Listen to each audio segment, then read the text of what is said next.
Well, folks, welcome to one more edition of Politics and Random. Berto Will is your host. Thank you so kindly for being a part of the show. We are going to have a great show for you today. Bridge MCP, welcome aboard. Hi, peeps. Waiting for FB notification. Going to the page, screw up scrolling. AVQ, Michael Rudnan, welcome to Politics and Right. How's everybody doing today?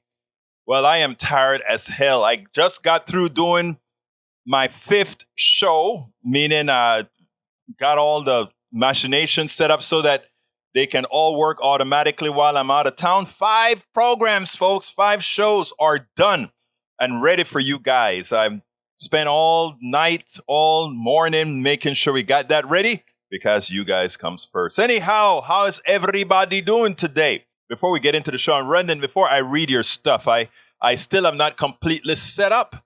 So before I read the stuff, I am going to go to an insert and play what we did sort of with I'm looking it up right now as we speak. I'm going to play, because I think it's important and a lot of people didn't see it yet, the Donnie Deutsch piece again. So here we go. And then we'll take it the beginning at the other side. Here we go. This was supposed to be a year that Democrats didn't stand a chance. It's going to be a blowout. Well, you know what? The generic poll now says that the Democrats are ahead in the generic poll. Of course, there's a lot of work left to be done. There's a lot of time to the election. So there's much, much more that's left to be done. But when it comes to letting Americans know exactly what their choices are in November, Donnie Deutsch, I really love what he has to say. You know, it's been common knowledge, or it was acceptable knowledge, that it's always the economy stupid. It's always the economy stupid. Well, Donnie Deutsch has kind of changed that. Just maybe it's all about crazy stupid. Check this out, and then we'll take it on the other side. Donnie, the problem for the whole of us, though, is that the violence and the threats and the hatred endanger all of us. There's a direct line between the ideology and the current Homeland Security issued warning of an uptick in threats of domestic violent extremism. It's around the grievances over the election. And I think in Pennsylvania, you've seen some of the extremist groups marching openly in broad daylight on the streets. I don't know that anybody except the militia groups themselves wants to live in that country. How do you, in your view, sort of take this message mainstream and make people understand that's the choice? I think it's exactly what you just said. Let me also point out one more thing about our friend Mastriano. He obviously was part of January 6th. He got buses organized there, and he likened it. These were his words in an interview to Hitler's Reichstag and the fire and the rise of Nazism, and kind of drew those parallels himself. This is what we're talking about. I think you have to scare the hell out of people.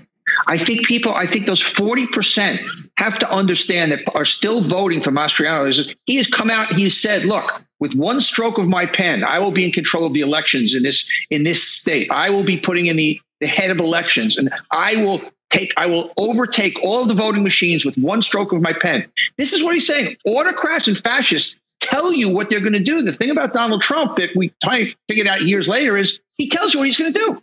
He told us he wasn't leaving office peacefully, but we don't, so all we have to do is listen and continue to amplify. But the Democrats have got to put all of this in one bucket. And that's why I referenced even the J.D. Vance thing before, which is off point from here. But this level of crazy insanity, and I say it again, I know James Carville said it's the economy stupid, but in this election coming up in the midterms 24, it's crazy stupid. Make it about crazy. In generic polls and generic ballot polls, the Democrats are winning by 5% and 6% across most polls. And this is against 50-year inflation, a 50-year stock market low, a very, very humbled economy. So what the Democrats have to do, and the Lincoln Project does it, but the Main Street Democrats have to do it, is show and scare the hell out of people, saying we cannot have these crazy fascists in power.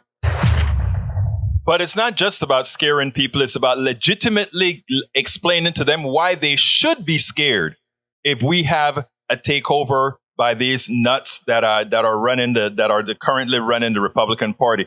But it's deeper than that. I mean, you notice Donnie and several people have been noting that the generic poll has really turned in many instances towards Democrats by 5 and 6 points. I did a little bit of research on that. And what I found out is that the generic poll using registered voters have made that big turn. The generic poll using likely voters, and however likely voters are defined, doesn't quite show that margin. I think the average margin is quite a bit less than that, if not the Republicans having a slight lead in the likely voter poll. What we have to do, or what Democrats have to do, what progressives have to do, is turn those registered voters into likely voters, into definite voters, because you can have whatever sentiment you want.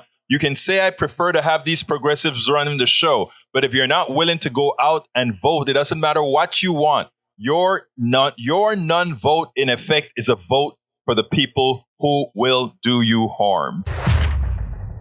We absolutely so. It is a vote for the people who would do you harm. I didn't get it changed in time for the email, but I got it changed on a couple of screens. Anyhow, folks, we're going to have a great show for you today. Welcome aboard, Michael Rudden. Welcome aboard, Bridge MCP. Welcome aboard, Lee Grant, E2247. Welcome aboard.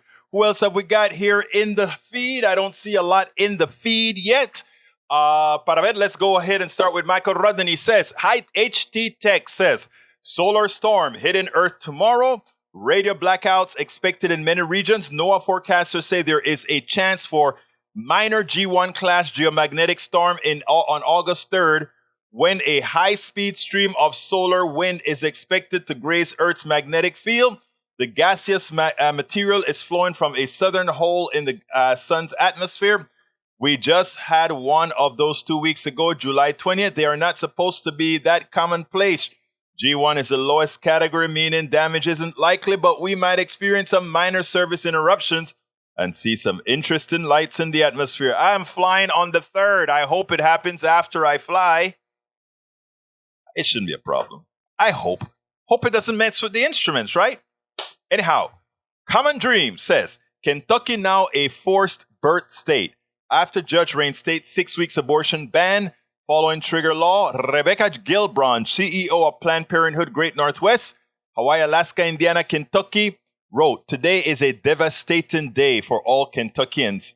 Abortion is essentially health care, and it is irresponsible and dangerous to prevent people from accessing the care they need. Make no mistake, this ban goes beyond abortion. It's about who has power over you, who has the authority to make decisions for you, and who can control how your future is going to be.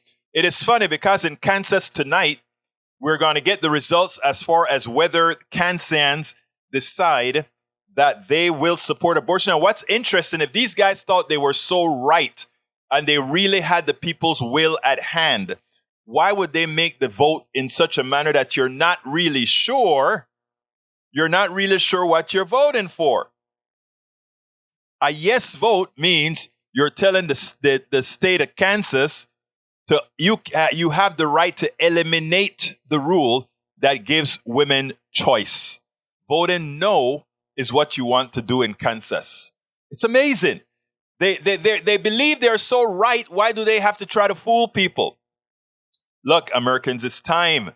Kansans, it's time. Wake up. Texans, wake up. Mississippians, wake up. Kentuckians, wake up. It's important.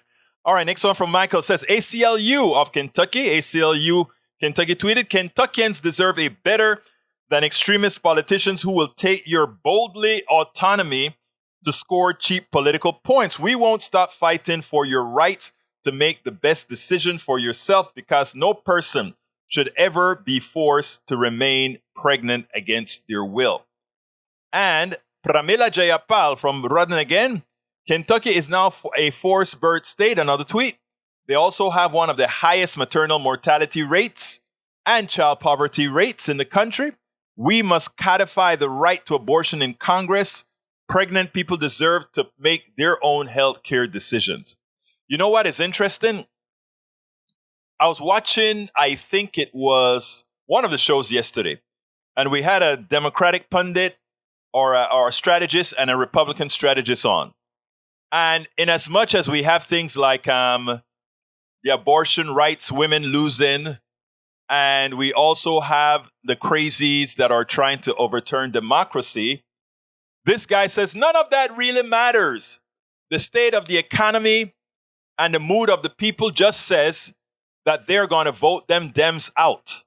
They're going to vote the people out who are less likely to take your rights away, who are less likely to do wrong to you because you are just pissed off of what's going on. And they're saying this guy wants you to believe that history is saying Americans are just going to vote against their own interests big time and really suffer the consequences because they're too dumb to realize what's really at stake. And that's not the issue. I was upset with the program because enough people didn't come out and say, if more Americans were better informed, they would know I hate what those guys are doing in Congress right now, but I likely will hate much more what the others in power would do. They're trying to say Americans have no recourse and Americans have no mind of their own. Are we going to make that so, or are we going to do, all of us are going to do our job to make sure Americans are informed and not follow this Republican pundits' belief that none of this really matters. It's history.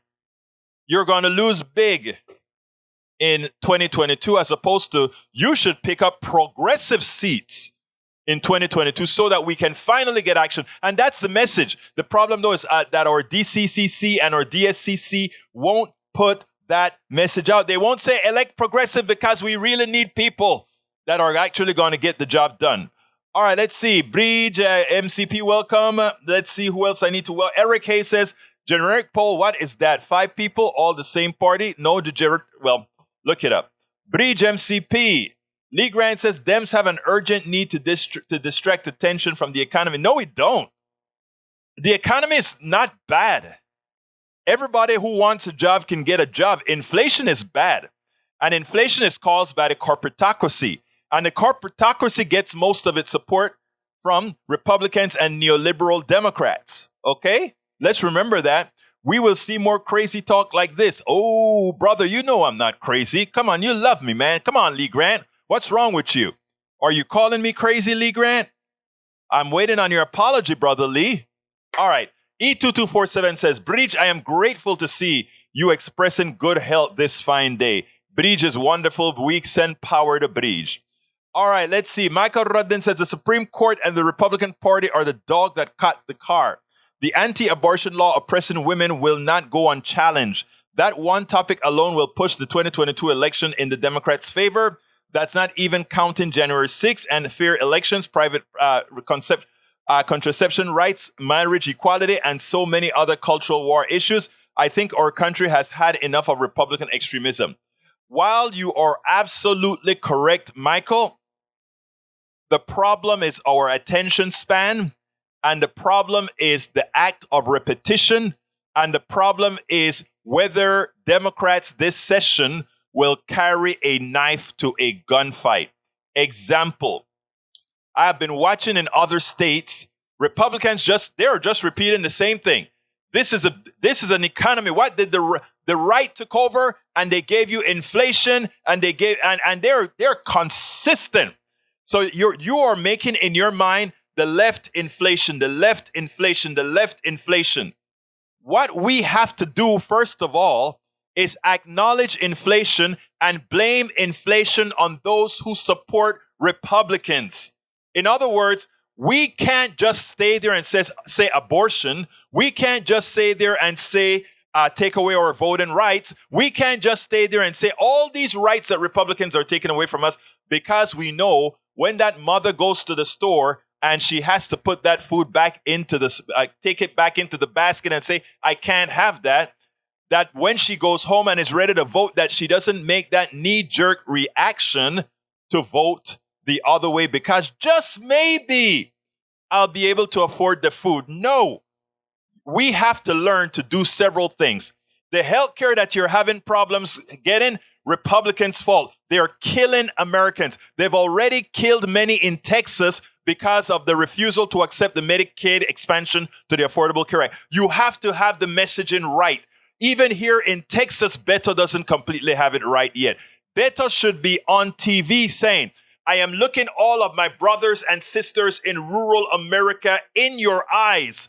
My rural America brother and sisters, that hospital that closed in your little town was closed because of what Greg Abbott and Dan Patrick did to you. They refused the Medicaid expansion to the Affordable Care Act, and that hospital closed because of it. You have to drive many miles to health care now. You have to die if you get into an accident because there isn't an ambulance close by. Bread and butter. We can't talk in abstractions.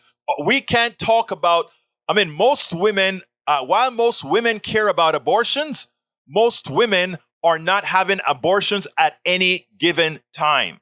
So therefore, most women, abortion is very important for their agency. And this is what women have told me. This isn't coming, I'm not saying this as a man. I respect that I have to hear from women when I say these things, right? But they're saying, look, most women are not going to get pregnant right now, but they're going to all go to the store. We have to attack the attack where it begins. The supply chain, they blame it on the left. The supply chain should be blamed on the right. The supply chain's the fault of those who support the offshoring of our products. The offshoring of our products. Just-in-time inventory. All things pushed by the corporatocracy. All things supported by the right. Or the things that cause the supply chain problem, or the things that cause inflation. But we have to tell Americans that. They don't see that. They just see the commercials from the right. All right, coming on, continuing. Bridge, Lee, let's see what else we got here. Eric says, both sides, let's all go pull hunting. I don't know what that says. Robert Davenport, greetings to all progressive. Welcome aboard. Hey, brother Pollard says, Bruce says, I'll be here. Thank you for being here, brother. Lee Grant says, RCP congressional approval rating, reps up 0.9. Yes, that is the average by RCP. Look at the latest polls. Notice the average is dropping. Why is the average dropping? Because all the new polls coming out show the Democrats and red are up between 5 and 6 points. Now, I want to make a clarification. That is on registered voters. We have to ensure that those registered voters become voters, not just registered voters, but voters. Egberto, Y2K, what happened then? Okay. Bridge MCP says, greetings, Robert P. Davenport. Bridge also says, many Republicans just vote party, not policy. Yeah, till they're starving. They did. Look, I always tell this story and I repeat it. I knew Obama was going to win when in Ohio, one of his canvassers went to the home. Woman answers the door. Knock on the door. The woman answers the door. When the woman answers the door, he said, who are you voting for? The person said, husband, who are we voting for? I don't know why she thought she had to do that, but that's what she did. Husband, who are we voting for? He said, let them know we are voting for the N. You know what? The N word, right? When I heard that in Ohio, rural Ohio, I said, wow. I remember telling we were activists going around trying to get votes for Obama all over the place, right? And when I heard that message, I said, wow, Obama is going to win the presidency. Here's the analysis. And this is the analysis why I'm telling you we have to make the argument correctly. Because at the time that your personal economy finally supersedes your prejudices, you're seeing the light. I am saying in 2022, we have to ensure that Americans' prejudices, Americans' devotion to party is broken so that then the comfort will be there for them to vote their interests. And that's your job. That's my job. That's what we have to do. We have to make the case because there are a lot making the other case to them. And we have to make the more plausible case. Eric Hayes says, well, I guess Nancy made it to Taiwan. You go, girl. You show them and see what rhetoric will come of this. Who knows? Robert Davenport says, high propensity voters hopefully will break towards the Democrats to preserve democracy. We hope. Bree says, so what? She went there.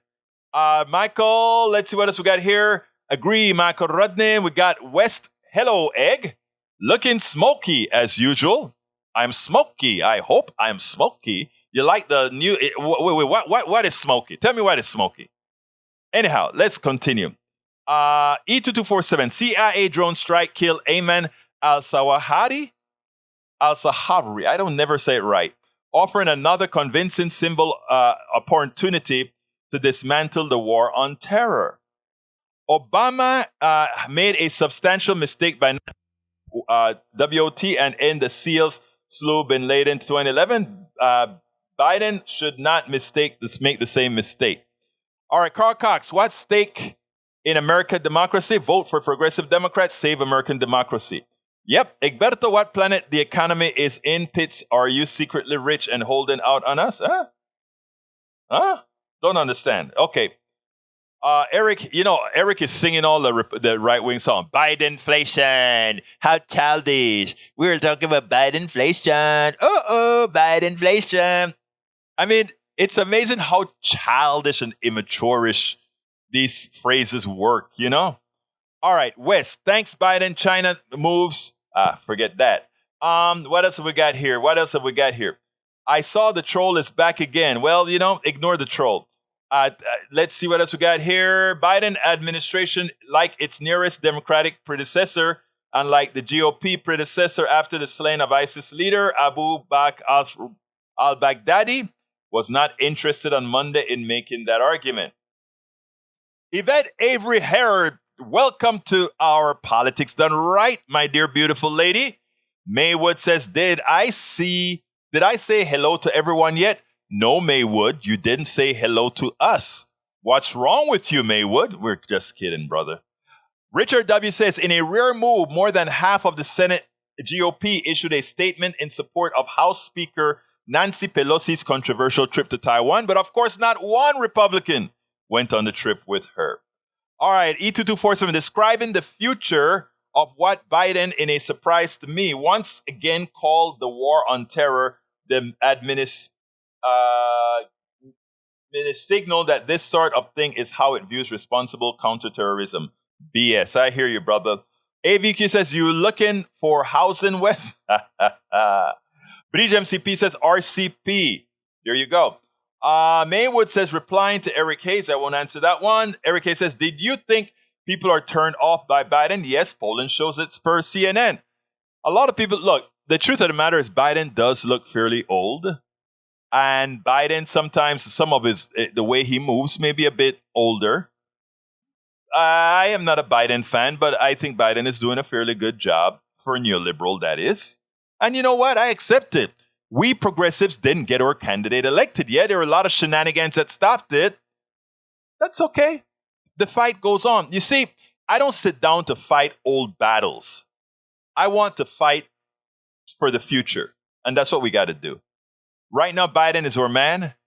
Biden is our man. It's catching like transitory inflation. Actually, the inflation that we've had should have been transitory.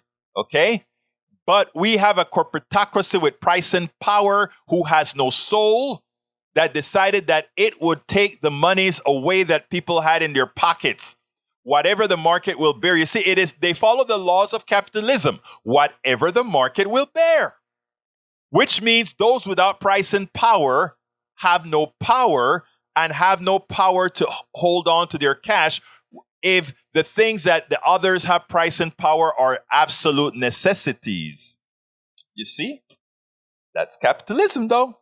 And when you don't have a bifurcated economy where there are certain items in the economy that you need, that you say, you know what, we must have electricity, we must have gasoline, we must have a minimum canasta de alimentos. That is a minimum basket of food. That should not be under the purview of capitalism. If you want real competition, you take out the things of absolute necessity out of the capitalist model and then leave everything else, restaurants and things of other values and cars and all of that. Leave that to the capitalist system and watch how prices go down, because you then get real competition. But you can't have real competition if you have 5 companies that sell gasoline and everybody must have gasoline, because those companies can do as they please. It's like also in healthcare. When you need surgery, you need surgery. You don't have no damn time to go shop around and say, how much are you going to charge? How much are you? No, you need surgery, you need surgery. And you know what? Most people see this. They just don't think it's attainable. Tom C. Limerick says, ready? Tom C's coming with one of his limericks now. Let's go. We go to the pump for gasoline, see prices higher than ever seen. While all the nation suffers inflation, the oil monopoly profits obscene. I love it. Let's repeat that limerick. We go to the pump for gasoline, see prices higher than ever seen. While all the nation suffers inflation, the oil monopoly makes profit obscene. Oh, that is beautiful, Tom. That was beautiful. Putin price hike, sound just as childish as bad inflation. You know what, Daniel Ledo? You are correct. I agree with you. And I said the same thing about Putin price. Go back in what I've written about inflation. I said this stuff isn't about this. I've said the oil price hike and all of that has nothing to do with Biden. There's a glut. I said it. So it seems like we agree on something, Brother Ledo. All right, let's continue. E2247, Russia, Afghanistan, Iran, Iraq are all seeing why U.S. has no public health care, nor education, nor housing, as we spend all our dollars on war. Let me tell you guys a little story, and this is important. If you were watching Fox News a few nights ago, last night or the night before, you see they brought up the Panama Canal. That's where I'm from, okay? And here's what they said. They said, right now Panama is going through a lot of crises. Prices are going through the roof. The government finally dropped the price of gasoline from $6 to $3, somewhere in that range, right? Because the oligarch in Panama started doing the same thing that the oligarch in the United States do.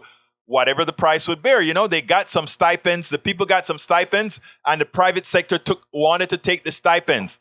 And they even wanted, in Panama at least, we have something called Bolsa de Alimentos. That is the Canasta de Alimentos. What is a basic amount of food that a family needs? And everybody's responsible for having at least that amount of cash to get it. So when the government was giving stipends, they did that.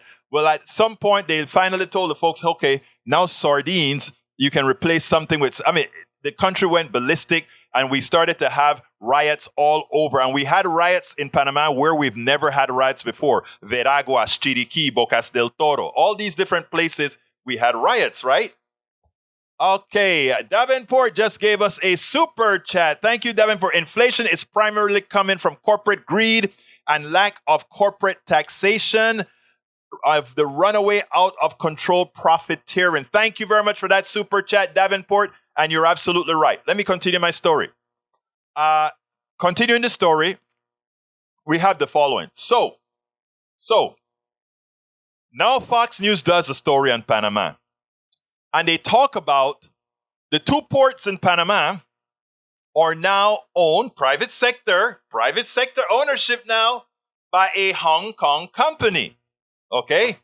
In other words, the plutocrats in Panama are doing the same thing the plutocrats in the United States did. You remember when they sold off all the real estate and stuff to Japan and all of that? And then finally people started complaining, you're selling America to the Japanese.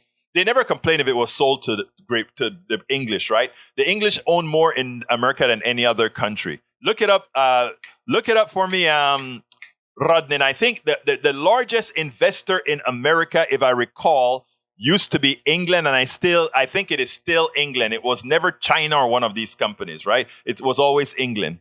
But you never heard that because England is not a you-know-what country. So anyhow, back to Panama. So now there's a Panama Canal, and 1/6 of the world's commerce goes through the Panama Canal. And a lot more of the United States commerce goes through the Panama Canal. Now, with all the crazy stuff happening in Panama, America is trying to spin it as this is stuff being generated by, in other words, all this distraction and disruption is being created by China. Remember when we went into Venezuela and we created disruption to bring down the government that didn't work? Well, now America is trying to say that the disruption in Panama is caused by China. It's not by China, it's by the plutocrats. The plutocrats that are ripping people off and the diputados and all those guys that are ripping people off, right? That's what's really causing the problem in Panama.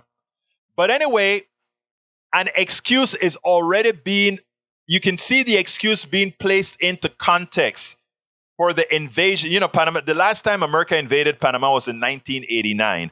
That was supposedly to get Manuel Antonio Noriega. The excuse now is the encroachment of China by having Hong Kong own the two ports, Balboa and Cristobal. Those are the two big ports in Panama. One on the Atlantic Ocean, Cristobal. One on the Pacific Ocean, Balboa. Okay? So all Panamanians now are sending WhatsApp all over the place. Look at this story that's on Fox News. Look at this story. China in Panama. But here's what China is doing, folks. And this goes to what E2247 just mentioned. While we are bombing the crap out of places, while we are investing in arms, while we are arming Ukraine, while we are doing all these things, right? China is around the world in Africa building roads. They're around the world building schools. They're in Argentina. They're in Colombia. They're in Panama. They're doing all these kinds of infrastructure building, right? And America said, "Oh yeah, but you're selling your soul to the Chinese." But you know, which is true, by the way. You know, China is not putting all this money in South America and Central America, in the Caribbean and Africa because they're nice people. China is buying influence, just like America used to buy influence around the world. But you know, America feels now like, we own them. And, you know, we won't help them develop their resources or help them. We want only if we can take their resources. We won't help develop carreteras, roads, or anything like that. So, but if China gets too deeply involved, what we'll do is we'll just invade Panama again. And that's, again, more money to the military for our ulterior motive. Panamanians die, and all is fine. All right. What time is it? Oh, God, time flies when you're having fun. Okay, let's see where did I leave off? Because, but anyway, I needed to tell you the Panamanian story because it's something that most people don't get because we don't get that news over here in general. I was surprised to see it on Fox News. All right, it's catchy like transitory inflation. Okay, let's see what else we got here. Robert Davenport says, Democrats have an urgent need to showcase the economy. The facts prove the inflation is primarily coming from corporation greed and lack of correct taxation of out-of-control profiteering. Perfect statement. Bridge MCP wants me to put something on the screen, and here is the Real Clear Politics on the screen that she wanted me to put about congressional Republican job approval, all the way down to, there you go. All right, let's continue, and let me go. Oh, I didn't put it. I put it on the screen on my thing, but I didn't put it for everybody else to see. There is what Bridge wanted you to see. Okay. Daniel Edo says, Sai, listen to the Marxists. Come on, guys, just admit it. Admit what? Okay, Mike Cisak says, Maywood, we've had inflation rates before Putin did anything. That's true. Bruce says, so my middle class needs to withhold spending. I agree. But here's the deal. Why I say we need a bifurcated economy, Bruce. Because there are certain things that the middle class needs. They need the gas to drive to work. They need the bread to eat. There are certain parts of things that they have us by the pelotas. And think about this. We want to have that whatever people absolutely need, take that out of the capitalist market.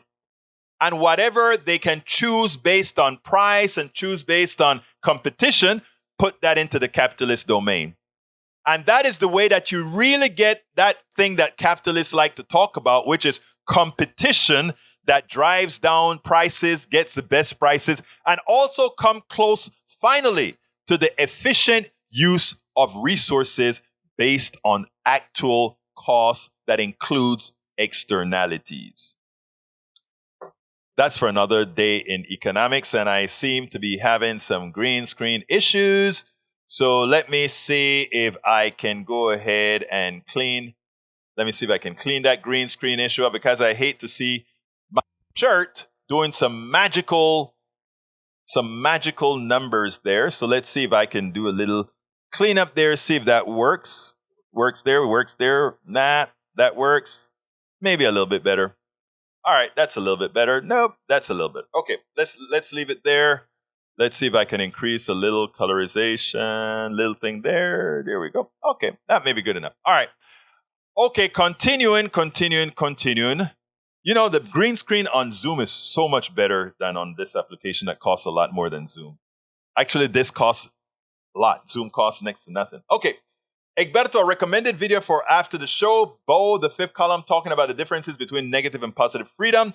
Negative freedom is the kind that most people think of, that you are free to do and or whatever you want, while positive freedom is to live in a societal condition where you already have all your basic needs met, so you are not coerced into doing anything that you... I love that definition. I love that. I got to see that video. That's a very good one, Radnin. All right, let's see what else we got here. Biden sell oil to... all this bad information these guys have. Okay, Tom C says only 6 thumbs up. Hey guys, give me those thumbs up, please. We have all these people watching. Please go on. I mean, it's so easy to do. Just give us a thumbs up. Give us a thumbs up on YouTube, please. You can help us keep the algorithm going. If you're watching on YouTube, could I ask you so kindly to give us a thumbs up? All right, let's see what else we got here. Brisa, woohoo, Robert Davenport. Let's see. Don't the Saudis have immense investment here? They own AMC Theaters. I didn't know they own it. But still, if you take a look at who owns the most in this country, generally speaking, from the highest foreign investment, Japan number 1, Netherlands number 2, Canada number 3. I don't know what that is. I think you have to check. That is probably new investment. Because a country the size of Netherlands, I can't believe, or Canada even, I can't believe supersedes England. So check it out. Okay. What else have we got here before I go to some videos? Egberto, from statistic countries with the highest direct investment position received from the United States in 2020, United Kingdom number 1. That's more like it. Netherlands number 2, and Luxembourg number 3. That sounds more like it, even though Netherlands is a bit iffy for me. All right, let's see what else we got here. Let's see. I'm scrolling down. I'm not playing today. I'm not reading the trolls. So the DOD admitted wiping official phones of the January 6th attack, Make America Violent Again. You know something? You can't wipe those messages if we really want to find them. Those messages are in the backup cloud. If we want to find those messages, we will. The thing about it is the government may not want us to know that nothing can be hidden. In Colorado, there's all the pipes eventually end up, I think it's Colorado, and all that information is there to be found. All of it. So they can't hide it. Because over January 6th, January 7th, January 8th, all those backups are several backups that are done continuously. They're there. Robert Davenport says a fascist wants to call someone a Marxist. Sadly, he no doubt does not understand true definitions. That's why I smile when they make those comments, Davenport. Paul Fleming says Democratic members of Congress have had to arm their homes because of over 9,000 threat this year from domestic terrorists who Republicans refuse to repudiate. Lee Grant says PDR bot exorcist. I don't know what that means. I try for US. Let's see what else we got. Well, they managed to hide whoever was buying put options on American Airlines before 9/11. I read that story. I don't know how true that is, Bruce. I am not sure about the put options on that, but I could be wrong. Anyhow, I don't want to play my video asking today because I want to do the Latino thing today. But let me just go ahead and ask you guys. I'm going to just put two links in there. The PayPal, I'm going to ask you guys to please support the program. Actually, I'm going to put 3. I'm going to ask you to please support the program by going to, let me pull that screen up. Bear with me as I change screens. Okay. I want to ask you to please support us by contributing at PayPal to ensure we can continue to enlighten. politicsdoneright.com/PayPal or at Patreon, politicsdoneright.com/Patreon. Please visit our store, politicsdoneright.com. Well, politicsdoneright.com/store. I said 3, it's going to be 4. politicsdoneright.com/store. And please go ahead and get our books at politicsdoneright.com/books. And the books are the books that you see scrolling across the screen all of the time. Okay. There is this theory that many believe, right? That somehow Latinos, or rather somehow we are going to become a majority-minority state, country. And it has some people in a tizzy. I don't know what's wrong with having a majority-minority country. I mean, all of us on equal footing, there's not a problem there. I mean, race doesn't even really make sense, right? Because people have differences mostly in class, very little in race. But I want to play you a piece. This is an important piece, and I tell you why. Because the way we define Latinos and other things, and for those of us who are Latinos, myself, we've always kind of cracked up for several reasons. I want to play you this piece by let me get it and see which one it is. Para ver. I want to make sure I play the right one first. Okay, I want to make sure I play the right one first. Okay, I think this one was done by Tiffany Cross.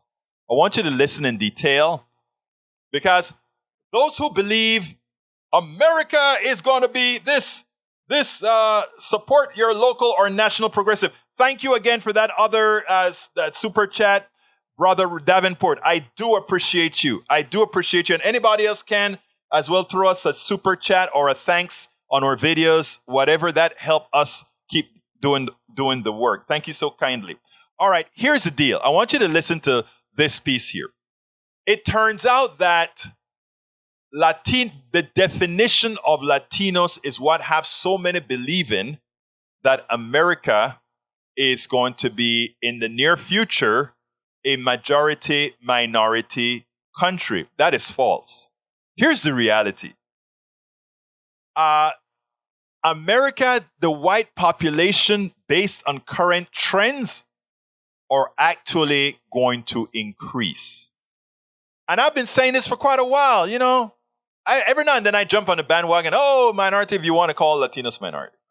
But that's not the case. I want you to listen to this and then we'll take it on the other side because most people just don't get it.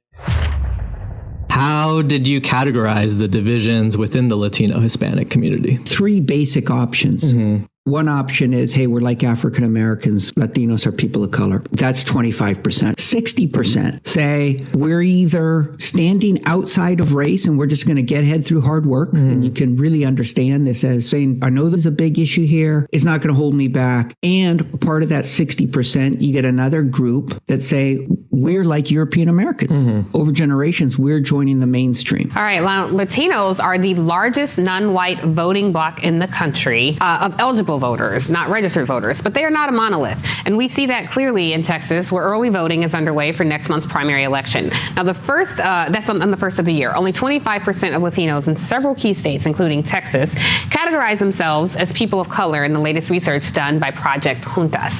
So what happens in Texas could teach the Democrats a lot about the complexity of the Latino community as they gear up for this crucial midterm election cycle. Joining me now is Ian Hanley-Lopez, a professor of public law at the University of Berkeley and author of Merge Left, Fusing Race and Class, Winning Elections and Saving America. Ian, welcome to The Cross Connection. Very happy to have you. I thought this interview that you did was very fascinating because one of the things you say is there's a sect of Latinos who don't want to be identified by their race and they want to join and be accepted by the majority. But the majority is changing. By 2044, there will be no majority in this country. So why such the desire, you think, to be white adjacent? So, tricky question. By 2040, there will be no majority if you continue to count only white non-Hispanics as one group and Hispanics as another and African Americans as another. If you lump within the white group those Latinos who think those Hispanics who think they're white, whites will remain the dominant group. Indeed, will increase in their proportion in this country over the next 40 years. So this question, what is the nature of the white group? What are its boundaries? How do we think about who belongs and who threatens us? And do we think about who belongs and who threatens us primarily in racial terms, in terms of light versus dark? It's an enormously important question to all of us, to our democracy, and also, I want to say, to the way in which wealth is distributed in this country. Well, that speaks to your book, right? The confluence of race and class that happens in this country. And look, one thing I was talking to one of our producers, Arlen, about is when you hear people say the Latino vote. As a black woman, I felt the same outrage when I hear the black vote. There are Latino voters, there are black voters, but there is not one monolith that encompasses such a diverse group of people. And particularly in the Latino community, there are geopolitics that are involved in people's preferences, political preferences here in the country. What is the message that the Democratic Party specifically should take away as we see some of these shifts in pockets of the country, some of these people shift towards Trump Republicans? I think there's actually astoundingly good news here. I mean, there are a lot of reasons to worry, but there's really very good news here. And the good news here is Democrats can say Republicans are trying to divide us by race. And when they succeed, they laugh all the way to the bank. And our families struggle to get through this economy, to get through this pandemic. But when we reject division and come together, we can actually elect leaders who care for us. It's really good news. And it's good news for two reasons. First, it's true. For the last 50 years, Republicans have been using race as a wedge issue to divide Americans. They thought initially this was a wedge issue to pull whites out of a New Deal coalition that included African Americans. But what we see from 2016 to 2020 is this same wedge issue, the same fear stories about hardworking and deserving people threatened by dangerous and undeserving people. That story works within communities of color as well. So we really are facing a moment of racial divide and conquer being funded and promoted by bully politicians and their billionaire backers. So there's a truth to this message. Here's the other good thing. Well, let me just get this out. This message, we've tested it a variety of times. We see it in action in different political campaigns, and it's incredibly popular, not just with different segments of the Latino community. This is actually the most popular political message with the African American community as well. And it has the added benefit of pulling whites away from the lie that people of color are their enemy and getting them to see that the real enemy we all face are the billionaires who stoke racial division and indeed who govern through racial violence against communities of color. And that is what's so important. The reason I wanted to play this piece is twofold. One, race is kind of a silly thing, right? I did my DNA. I won't go ahead and tell what my DNA said, but it was quite interesting. But if anybody here do their DNA test, they'll find out, one, there's not, if you're black, you're not as black as you think. And if you're white, you're not as white as you think, based on the small amount of genetic material that is responsible for the things we characterize as race. But that said, like I said, race is stupid. But that said, white people, my brothers and sisters, my white brothers and sisters, you have nothing to worry about. You will be the majority for the foreseeable future because most Latinos, he said Latinos who think they're white. The truth of the matter is, based on how we do genetics and let's say the white folks that in Louisiana and Mississippi and all of that, there's a good chance that a lot of the Latinos that are coming over here are more genetically white than many of the Mississippi and Louisiana and Alabama white folk because of all the crazy stuff that used to happen in those particular parts of the country. And not only those parts of the country, but others. But that said, the reality here is this. The reason I brought that up is this other story that I'm going to play. And I need you to listen to this one in detail, because this is where the Democrats are screwing up. They don't get it. It was one of the major stories to emerge from the 2020 election. It was the shift we saw in the Hispanic vote. Democrats still won the Hispanic vote in 2020. You could see by 21 points, but that was down 17 points from 2016. Hillary Clinton won the Hispanic vote by 38, Joe Biden by just 21. And you know what? The trend seems to be continuing in 2022. What you're looking at here, this is the average of every poll we've got out there that's been taken over the last 3 months that looks at the Hispanic vote. And you put them all together, Hispanics are now voting Democratic by just 13 points. So from 38 to 21, now down in the 2022 midterm polling to a Democratic advantage of just 13 points. What's going on here? Our next guest, Ruy Teixeira, co-wrote The Emerging Democratic Majority back in 2002. It argued that a diversifying electorate, including the growth of the Hispanic electorate, could make Democrats the majority party of the 21st century. 2 decades later now, though, Ruy Teixeira is now arguing that, quote, working class and Hispanic voters are losing interest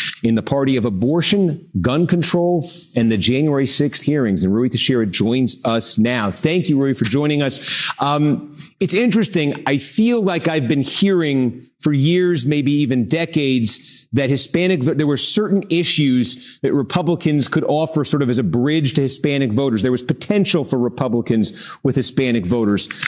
And yet it really seems that it was during Donald Trump's presidency that we started to see this significant movement that's continuing now.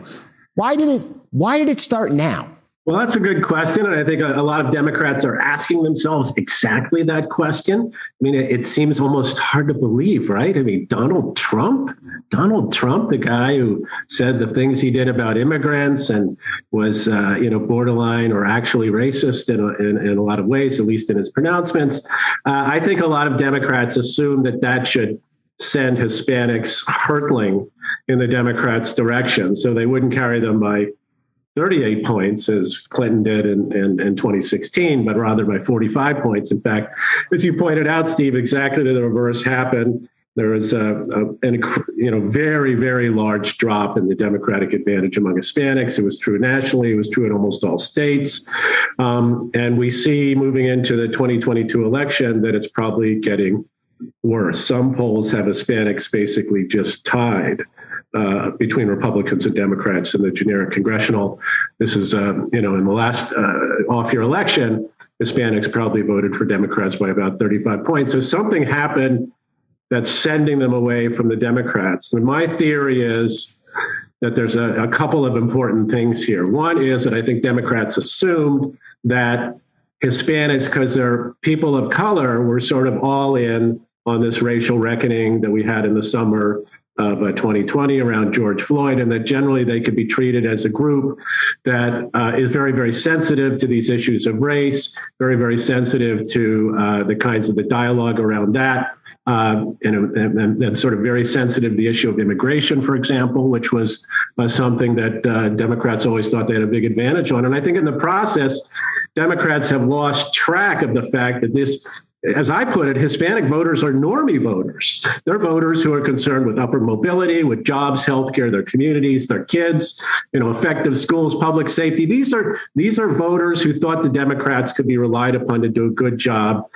in those respects, and who could be counted on, even if they're more liberal in the other party, not to be so liberal that it would turn off people whose values were significantly more conservative than where Democrats seem to be coming from. And all of that got lost, I think, in the transition from 2016 to 2020, and where we see the Democrats going today, where they become far, far more socially liberal on a whole variety of issues, which do not, in fact, comport well with the median Hispanic voter, especially the median working class Hispanic voter. Because if you look at the data, that's clearly where they're losing most of their support among working class Hispanics.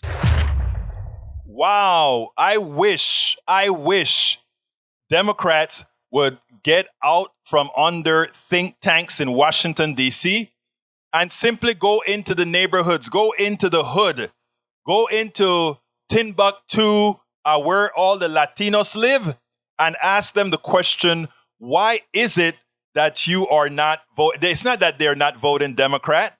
It's that nobody's really consulting them. The same is starting to happen in the black community. So, the same way they're seeing that tail off in the Latino community in these the recent elections, the same thing is happening in the black community. I had to go in and talk to some people who said, you know what? We know Trump is a racist. We know that. But you know what? Things were better under him. Nobody is talking to these people. Nobody is talking to these people. And when they're filling a vacuum. So, get rid of the think tanks. Get rid of all that crap. There is a Rudnin's piece. Get rid of all that crap and talk to people. You want to know why the working class white folks are going with the Republican Party? Because the Democrats, for all practical purposes, even though they put a lot of ads up saying, hey, we are better for you, you don't understand the essence of people. You have got to be on the ground. Again, my motto, when you unite Appalachia, the ghettos, and the barrios, you win. You win.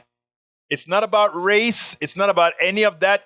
But race is used, as the first professor said, to create the necessary divisions.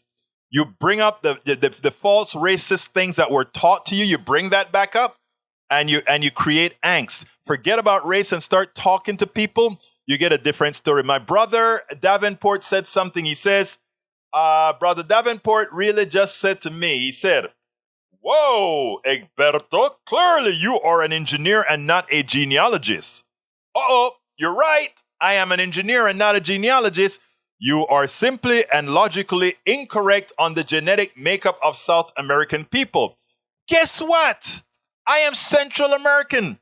And by the way, South Americans, true. Yeah, I understand the Incas and I understand all of that. Look, first of all, I am not going to talk about being any kind of a genealogist. I'm not. So I'm not an expert in the field. But what I do know is if you take a lot of Brazilians and you go to Wikipedia to figure out the genealogy of Brazilians, they have a study that they did very well in Brazil, and genealogy of different Latin American countries. And what you find is that when you look at the charts, right, there's a high percentage of European, what they would call European blood in these things. Again, I don't understand what is it that they're looking for as markers. I don't know that. I think race is stupid, but that's there. So I may be speaking completely genealogically incorrectly, but for the markers that these people tell me they're looking for, that is what I see. Egberto, we are in overtime. Oh my God. You see, I always get caught. Folks, I thank you so kindly for being here with me. I ask you once again to support our program. Please support the program by going to our PayPal, politicsdoneright.com/pay. Yeah, actually a lot of blue-eyed blondes in Argentina, Lee Grant. politicsdoneright.com/PayPal. Support us at our Patreon as well, politicsdoneright.com/Patreon. And please remember to check out my new book that's done a chapter at a time at Amazon. Tribulations of an Afro-Latino Caribbean Man. Racism Didn't Stop My Smile, Hope, or Journey. Please check that out. I have it in the link as well. Guys, I got to get out of here. My name is Egberto Willies. This is Politics Done Right. And you know how I end this, baby. I am what? Out. We spend a lot of time deconstructing the news, trying to parse it into a form that everybody can understand. We try to find those little nitpicks where it flies above the fray, etc. If you really like these videos that we do, I want to ask a big favor. Please go ahead. Number 1, subscribe to our channel. And number 2, please join if you can. Thank you so kindly for watching. Keep watching. Please remember to share. We must populate the entire internet with our progressive message, a message that we know is what most Americans say that they want. So help us, please join.